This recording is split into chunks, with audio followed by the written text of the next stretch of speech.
Many scriptures emphasize non-violence and the prohibition of killing, teaching to avoid eating meat. The commandment, "Thou shalt not kill," in Exodus 20:13 of the Bible, is interpreted not merely as being limited to humans, but as implying a broader meaning of "do not kill any living being" through the original Hebrew word tirtzach. This means forbidding the deliberate destruction of life created by God without a valid reason. Hindu scriptures treat ahimsa, nonviolence, as a core principle, and in the Buddhist Lankavatara Sutra it is said, "O wise one, the reason people kill is mostly to feed other people. If people do not eat meat, there will be no killing. Therefore, eating meat and killing are committing the same sin," warning against both direct and indirect killing. Shakyamuni Buddha also warned of the dangers of meat eating, saying, "A practitioner who eats meat cannot attain Buddhahood and cannot transcend the cycle of birth and death. This is because a person who eats meat lacks compassion. Eating meat will cut off our seeds of compassion." Our mind is a collection of vibrating energies.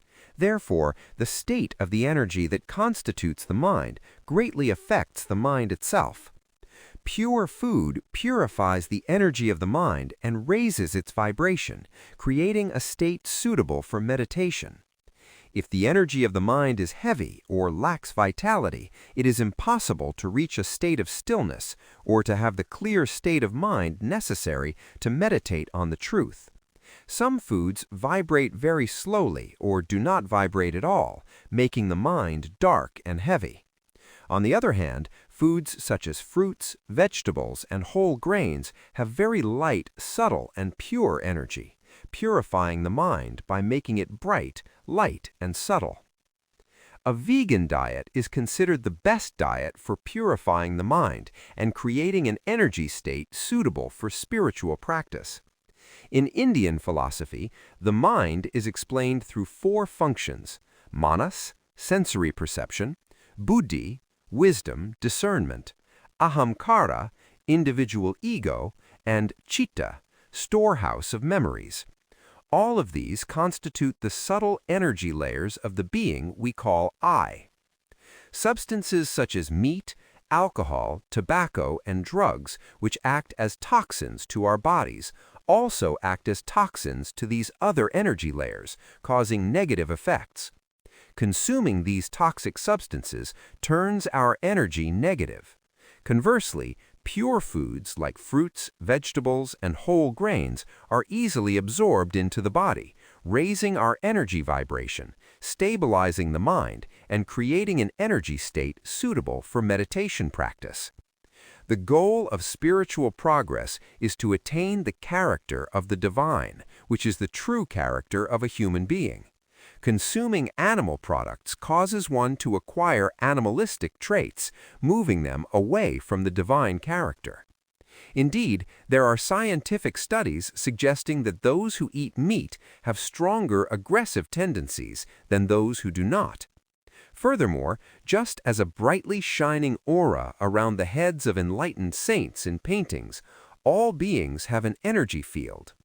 Kirlian photography visually demonstrates these energy fields.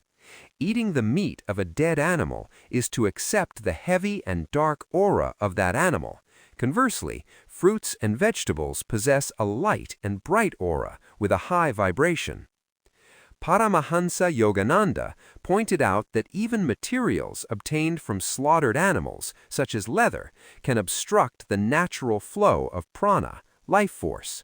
This is considered an act that violates the principle of nonviolence, ahimsa. The relationship between meditation and food goes beyond simple physical health and deeply affects our emotional, mental, and spiritual progress. We do not simply eat. Through what we eat, we form our very existence. If one wishes to walk the path towards spiritual enlightenment, it is essential to choose pure, high-vibrating foods that uplift our body, mind, and soul.